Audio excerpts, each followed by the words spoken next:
আচ্ছা, আপনি কত বছর বাঁচবেন? ৬০ বছর? কি কম হয়ে গেল? আচ্ছা, বড় জোর ৭০, না হয় ৭৫ বছর। আর যদি খুব লাকি হন তাহলে ৮০ অথবা তার একটু বেশি।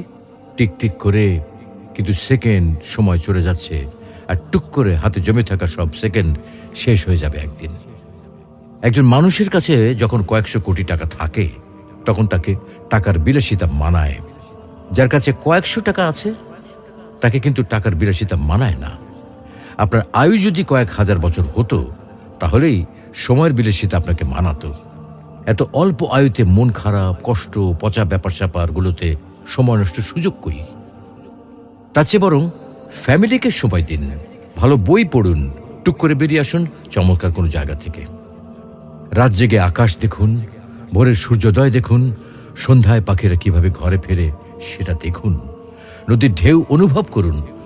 একটু ভাবুন, আজকের এই দিনটা যদি আপনার অথবা আমার শেষ দিন হয় তাহলে আপনার আমার পরিবারের কালকে কি হবে? অবশ্যই আল্লাহ দেখবেন, কিন্তু এই পরিবার আর নিজের জন্য যে এত সময় নষ্ট করছি তার কি হবে? তো আসুন আমরা নিজ ধর্ম পালনের মাধ্যমে সৃষ্টিকর্তা